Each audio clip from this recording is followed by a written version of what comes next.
Hotel Echo Lima Oscar. Yo people, welcome back to my channel, DLG Repping, hosted by the one and only and truly Delhi London Guna Space Romeo Echo Papa Indigo November. Yes, it's me again, and I'm here again.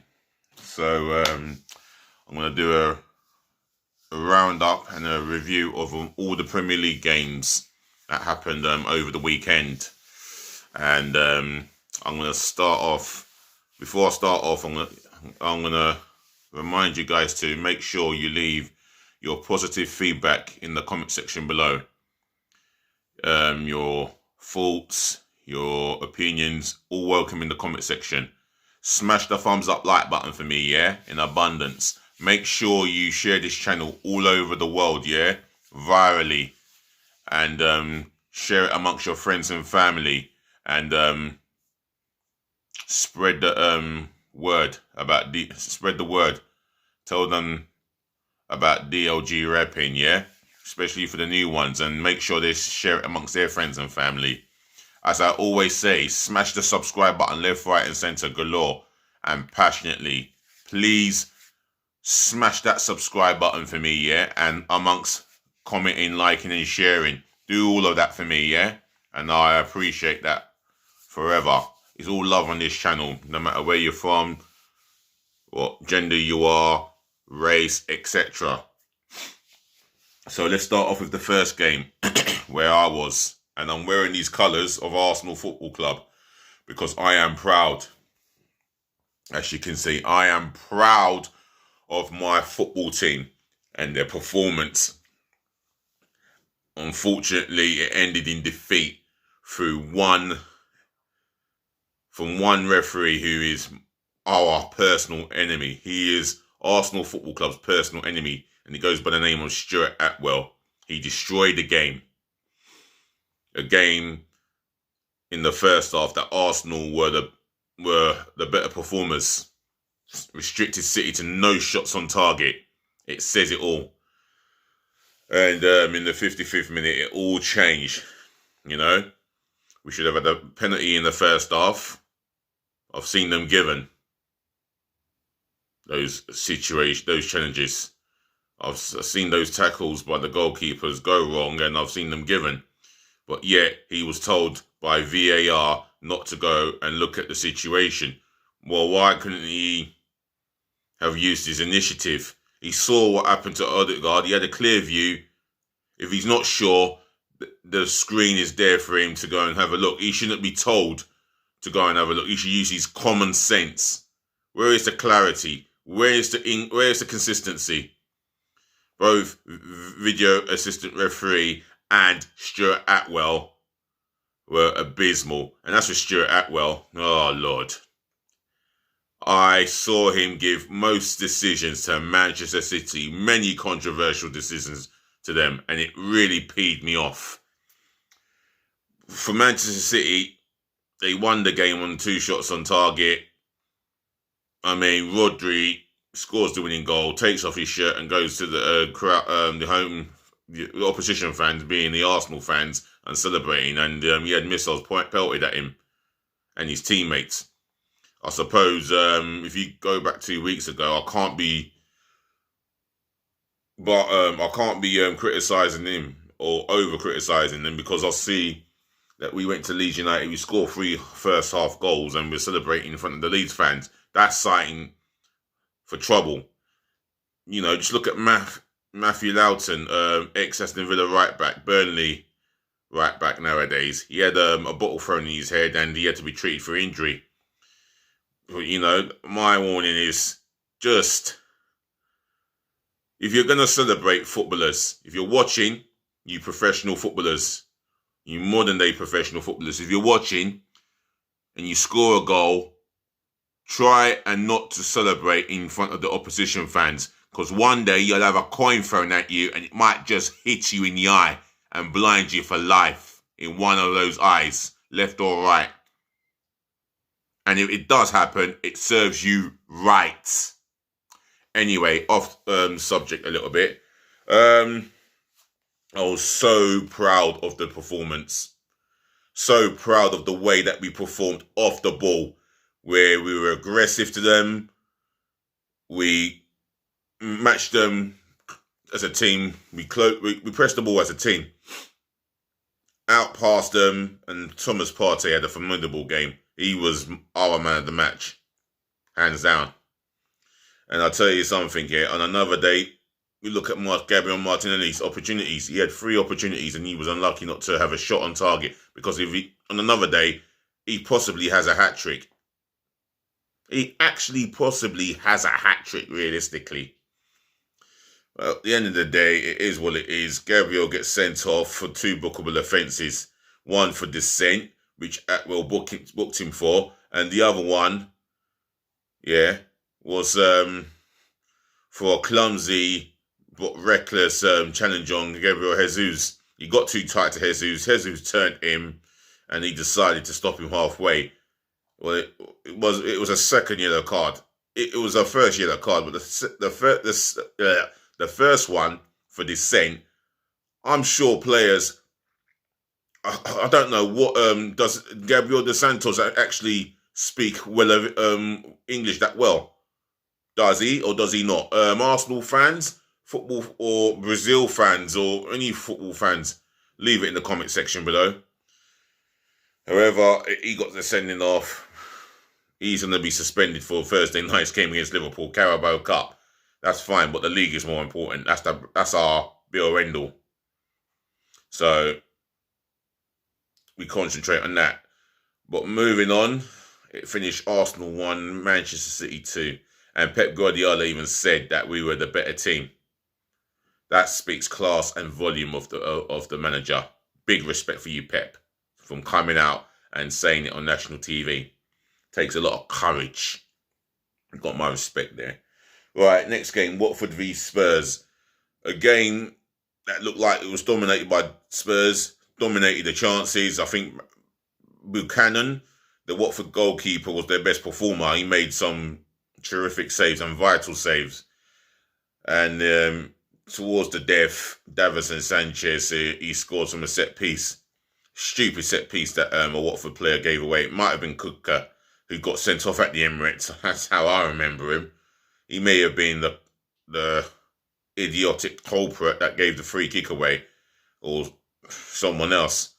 It led to the ball being whipped into the box, and Davinson Sanchez with a header.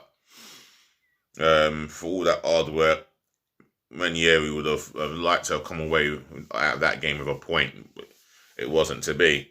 So Antonio Conte's men leave it late until they get the winning goal. So it finished Watford 0, Spurs 1.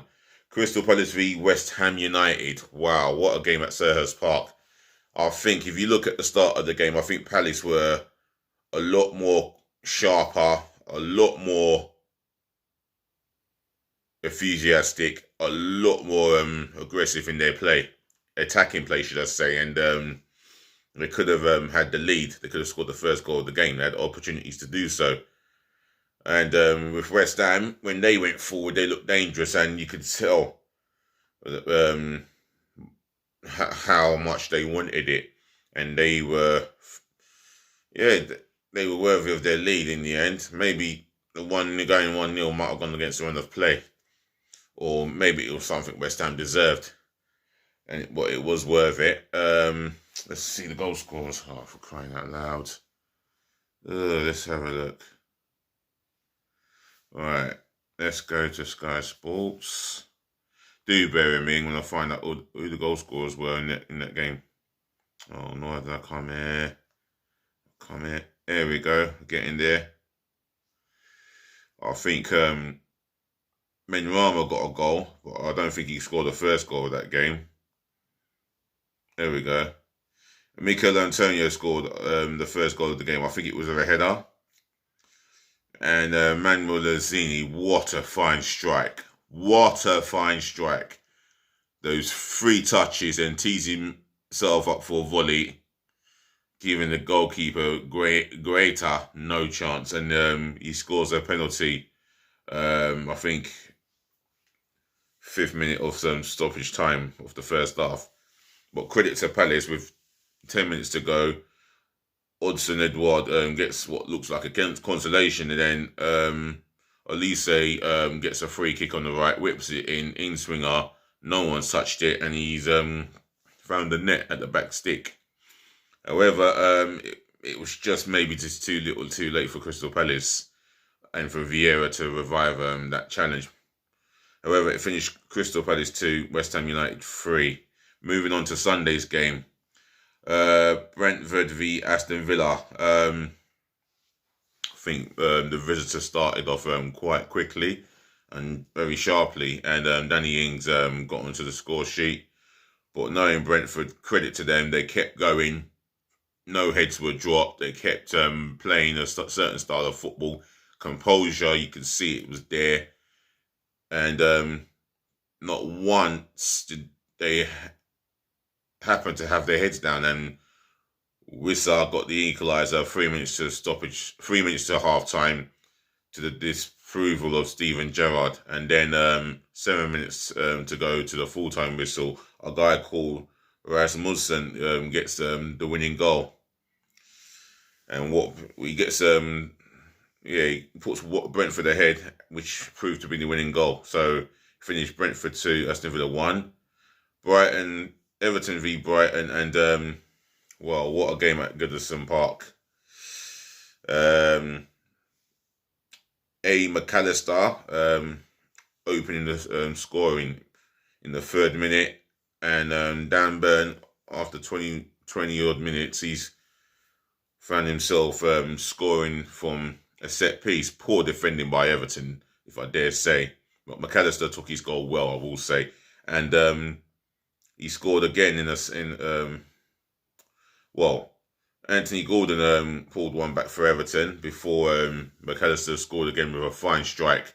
Good build-up. And I'll tell you what, one of the goals of the, maybe the goal of the week. It's going to be a contender for goal of the month. Something special. But Anthony Gordon has other ideas. He gets another goal for himself with 40 minutes to go. You'd think Everton could at least salvage a point. But I think Brighton just about did enough to get the points in the bag. And it was an excellent away performance by Brighton, which finished Everton 2, Brighton 3. Leeds United 3, Burnley 1. Oops, I've given the score away already. Yeah, I think Leeds were worthy of their lead. Harrison having 2 bites to the cherry before having it took him 2 bites to the cherry to get onto the score sheet. But the goal of the game came from Maxwell Cornet, who's been a brilliant signing from Lyon. How much did Burnley get for him? It must have been a snip, but my word, he's becoming a fine gem. I'll tell you that now. And if he continues his form, he might just find himself at a bigger club. Sorry, Burnley fans. No offence. However, Leeds did start the game off brightly as well. And Harrison got onto the score sheet. Stuart Dallas made it 2-1 to Leeds United with a fine strike. He got it absolutely on cue. And Leeds continue to play the football they always do. Cross comes in from the right, and Daniel James header at the back stick. Although Wayne Hennessy, when he looks back at that, I think he would feel that he could do better. However, couldn't keep it out, and it was a killer goal. So it finished Leeds United 3, Burnley 1. Chelsea v Liverpool. What a game. And the first half had loads of talking points. Sadio Mane could have received a red card, the fastest red card in the Premier League, if the referee was deemed to have seen Mane get up and jump up with the ball with Aspilicueta and leave an elbow deliberately. But it wasn't the case. They both got up. His elbow hit him in the face, unintentional. So for me, I suppose he had to take a yellow card because maybe it was a bit reckless, the challenge. However, 6 minutes later, he finds himself on the score sheet for an error of Nathaniel Chalobah. Composed as he was, took the ball in his stride round his international teammate and then slots it in with the left foot, 1-0. And then, well, Liverpool were in the ascendancy, dominated the game, and Mohamed Salah was put through, past the defender, beating Edward Mendy at the near post. Mendy did make an important save, I think, from Salah or someone else, and he had to make that good save. However, Chelsea grew into the game, and they started to come into it and became more lively, and they got a set piece on the right. Ball's headed out, but Kovacic, what a volley. We're talking one of the goals of the season here, contenders. My word, he didn't half level it, and he didn't half lever it, and lever it he did. And yet VAR were checking for a possible offside. How ridiculous is this video assistant referee? How ridiculous. It's just getting worse and worse. It disgusts me. It does anger me, and I think there needs to be immediate change for the near future before it spirals out of control. However, the goal stood, and Chelsea were back in the game at 2-1. And then at stoppage time of the first half, Chelsea attacked Liverpool. Pulisic was put in on the left. He was put through on the left, should I say. And his goal was well taken. And 2-2. What a game. Second half, I think both teams were pushing for the winner. Maybe Chelsea were pushing for the winner. And Liverpool, both Chelsea and Liverpool were pushing for the winner. Mohamed Salah, deemed to be the best player in the world, had an attempted lob against Edward Mendy, and Mendy did well to claw himself back and make a superb save. Kelleher, their goalkeeper, well, apart from the early save from Mason Mount, I don't think he had much to do. However, it finished Chelsea 2, Liverpool 2. And the game last night, Manchester United v Wolverhampton Wanderers. What a performance from Wolverhampton Wanderers. Manchester United, I just didn't think they couldn't get going. Wolves were the better team. They dominated the first half, and if they had a striker, Manchester United would have had a lot of problems for me. If you look at the second half, Manchester United came out the first 5-10 minutes, and they came out looking very lively. However, Wolves controlled the ball, and they were technically so much superb. And if you go to the end of the game, 8 minutes to go, Moutinho, what a strike to win any football match, and it finished for Wolves being victorious, and it's their first victory at Old Trafford for 40 odd years. Oh dear. Ragnak, well, what can I say? He's lost his first game. It'll be interesting to see how he picks them up and gets a response out of them. However, it finished Manchester United 0, Wolverhampton Wanderers 1. Now, that's the end of my Premier League review. So, ladies and gentlemen, to the boys, to the girls, allow me to thank you for listening. Thank you for tuning in. Thank you for watching. As I always say, saving the best to last. Thank you so much for putting up with me. Anyway, I'll be back with another Premier League roundup. I might just do a DLG Reppings daily transfer, talking about the speculation surrounding our club. And also watch out for my preview tomorrow for the Arsenal v Liverpool Carabao Cup game, first leg. That's on, baby. That's my preview, and I'll be picking my personal starting 11, my 9 substitutions, and the formation I'm going with. Until then, take care of your friends, take care of your families, take care of yourselves. Stay safe.